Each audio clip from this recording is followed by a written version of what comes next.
बिस्मिल्लाहिर्रहमानिर्रहीम अस्सलाम वालेकुम नाज़रीन, आप यूट्यूब और फेसबुक चैनल देख रहे हैं। मैं राना उसैर हूं। नाज़रीन, ये ईरान इसराइल जंग को तकरीबन आज पांचवा छठा दिन है और ये पांचवें छठे दिन की सबसे बड़ी, सबसे तबाहकुन और अब तक की सबसे खतरनाक तरीन डेवलपमेंट यह है कि अमेरिका ने बाज़ाब्ता तौर पर ईरान पर न्यूक्लियर हमले का ऐलान कर दिया है। डोनाल्ड ट्रंप की जानिब से जो इस वक्त फैसला सामने आया है, उस फैसले के बाद यह लग रहा है कि चीजें अब बहुत ही ज्यादा खतरनाक समत के जानिब जा रही हैं और अब डोनाल्ड ट्रंप अगले 48 घंटों में क्या करने जा रहे हैं और अब इस पूरी सिचुएशन में बाकी ममालिक चाइना, रशिया और मिडल ईस्ट कंट्रीज जो है वो कहां पर खड़ी होंगी, पाकिस्तान कहां पर खड़ा होगा, तमाम डिटेल्स, तमाम तफसीलात जो है वो आपके सामने आज के इस वीलॉग में रखनी है कि आज की रात इस जंग में अब तक बहुत इंपॉर्टेंट है। और फिर वहीं पर दूसरी जानिब कि एक तरफ तो अमेरिका ने यह फैसला कर लिया है और फिर वहीं पर दूसरी जानिब ईरान ने जो इसराइल में इस वक्त तबाही मचाई है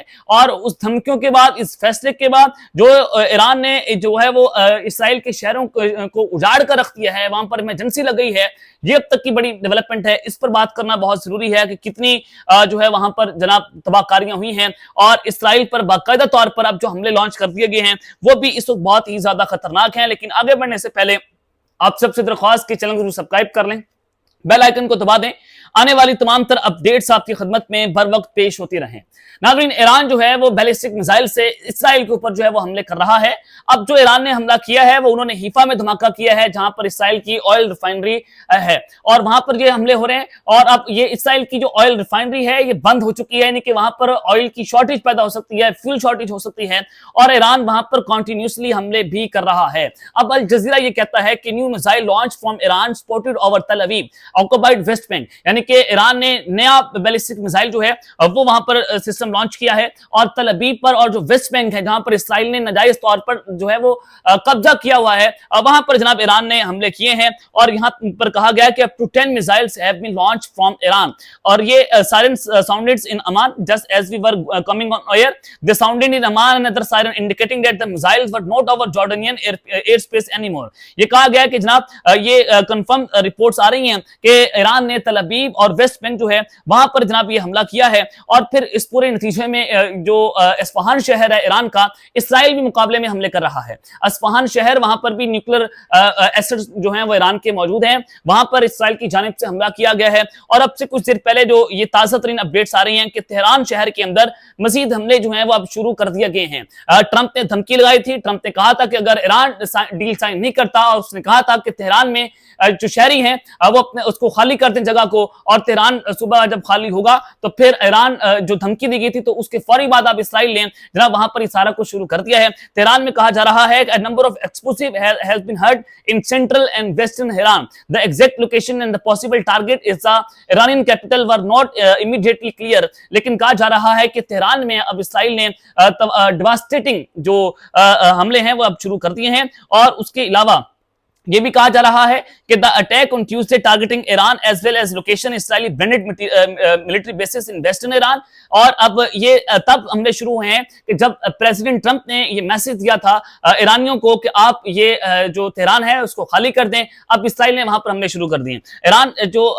धमकी आती है कि अमेरिका के हथियारे, अमेरिका के ऑयल टैंकर्स, अमेरिका के जनाब एयरक्राफ्ट कैरियर वहां मिडल ईस्ट पहुंचे हुए हैं और फिर इसने अब पूरी जंग का मंजरनामा बदलकर जनाब रख दिया है। अब एक तरफ तो ये सूरत हाल है कि ईरान जो है उसने इसराइल के शहरों को उजाड़ कर रख दिया है और इसराइल बदले के अंदर ईरान पर, तेहरान पर जो है वो बमबारियां कर रहा है। अब ट्रंप की धमकी के बाद तेहरान में जो जंग छिड़ गई थी, अब उस पूरी सिचुएशन में आप ये देखें कि अगले 48 घंटे अब तक के सबसे खतरनाक तरीन और सबसे खौफनाक तरीन होने जा रहे हैं। वो जनाब किस तरह से देखें, ये टाइम्स ऑफ इसराइल और उसके अलावा जो इसराइली ऑफिशियल्स हैं वो ये बताते हैं कि हम ईरान से असल जंग से 48 घंटे दूर हैं, यानी कि 48 घंटों में जो कुछ होने जा रहा है वो असल जंग शुरू होगी और इसराइल बड़े पैमाने पर तेहरान पर हमले करेगा और 10 न्यूक्लियर टारगेट सिर्फ उनके तेहरान में हैं और फोटो पर भी हमले करेगा जहां पर इसराइल जो है वो हम पर हमले करने पर नाकाम हुआ है। जनाब अब अंदाजा करें कि तेहरान सिटी के 10 टारगेट्स को इसराइल ने लॉन्च कर लिया है और आज की रात बहुत इंपॉर्टेंट है। मैं ये बड़े मोहतात होकर आपको बता रहा हूं कि इसराइल ने प्लान तो तैयार कर लिया है कि जो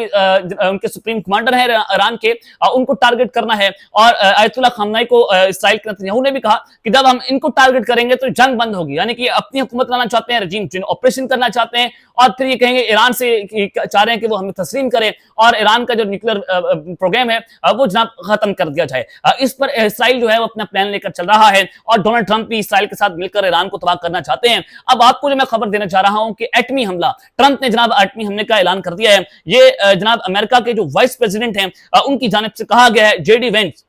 वो कहते हैं कि यूएस प्रेसिडेंट डोनाल्ड ट्रंप में decide that American action is needed to end Iran enrichment program, यानी कि डोनाल्ड ट्रंप ने यह फैसला कर लिया है कि अमेरिका का जो एक्शन है, यानी कि अमेरिका को हमला करना पड़ेगा ईरान के न्यूक्लियर इंक्रीचमेंट को, उनके वेपन्स को, उनके एसेट्स को तबाह करने के लिए, क्योंकि ईरान ने कहा कि हम डील नहीं करेंगे। तो अब अमेरिका ने फैसला किया है कि फौरी तौर पर अब ईरान पर हमला करना है। अब अगले 48 घंटों में ईरान पर एक तो न्यूक्लियर हमला हो सकता है, अमेरिका और इसराइल अपना ज्वाइंट ऑपरेशन वहां पर लॉन्च कर सकते हैं। एक चीज मैं आपको बता रहा हूं। दूसरा ये कि जो मुताद होकर आपको बता रहा हूं कि ईरानी सुप्रीम लीडर आयतुल्लाह खामनाई जो है उनको टारगेट किया जा सकता है। लेकिन एक चीज बड़ी वाज़ेह कर लें कि ईरान ने अमेरिका की धमकी को जूते की नोक पर रखा है। जो अमेरिका से धमकी दी गई कि हम ये कर देंगे, हम वो कर देंगे, इसराइल ने कहा। अब ईरान ने किस तरह से जूते की नोक पर रखा कि जब अमेरिका धमकियां लगा रहा है, जब अमेरिका ऐसे तबाहकुन फैसले कर रहा है, तो उस पूरी सिचुएशन में ईरान जो है वो जनाब इसराइल पर अपने हमले जारी रखे हुए है। उसने ये वाज़ेह कर दिया है कि जनाब कोई हमें धमकी, कोई आपका चौधरी होना इस पूरे उसके अंदर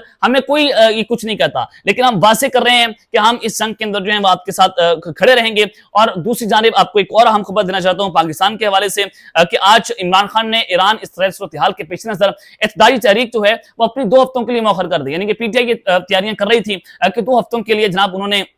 जो है वो अपनी इत्तेजाजी तहरीक को मौखर किया है। वो उन्होंने सड़कों पर निकलना था, लेकिन ईरान इसराइल की जंग शुरू हो गई है। और डेफिनेटली इससे नजर आता है कि जो अगर ये सारा कुछ हो जाता है खुदा ना खास्ता अगले 48 घंटों में पाकिस्तान की फौज जो है, हमारी फजाइया, वो भी हाई अलर्ट होगी। पाक ईरान बॉर्डर पर हम रेड अलर्ट पर खड़े हुए हैं, ज़ाहिर हमारा नेबर है। अगर न्यूक्लियर एक्सप्लोजन होती है खुदा ना खास्ता तो फिर हमने उसके रेडिएशन को रोकना है, वो हमारे शहरियों को हमने हिफाजत करनी है। तो फौज और फजाइया जो है वो इस हवाले से रेड अलर्ट पर आज खड़ी हुई है। जनाब ये जंग जो है वो अब थमने वाली नहीं है। और ये एक और आपको खबर देना चाहता हूं कि US forces station at the Al Shaddadi petrol base, यानी कि जो अमेरिका का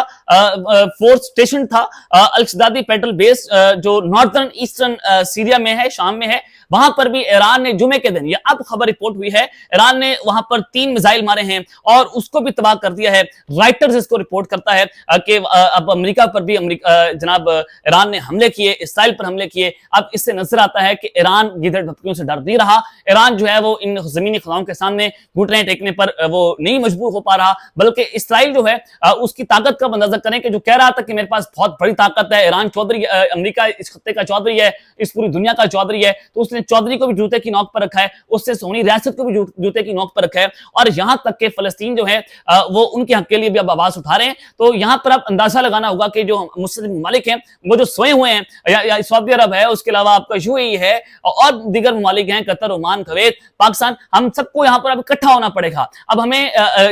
इसके लिए खड़ा होना पड़ेगा। जाहिर है अगर ये सारा कुछ होता तो पाकिस्तान भी इसमें अफेक्ट होगा। और फिर इस पूरी सिचुएशन में अब ये मुस्लिम ममालिक कहां पर खड़े होंगे? अगर 2 से 3 मुस्लिम ममालिक भी खड़े हो जाते हैं तो इसराइल जो है उसका नाम लेने वाला कोई नहीं होगा। तो यहां पर हमें फैसला करना है कि हमने किस तरफ जाना है। लेकिन पाकिस्तान की पोजीशन बहुत वाज़ेह है कि वो ईरान की खुलम-खुला इस जंग के अंदर मदद करेगा।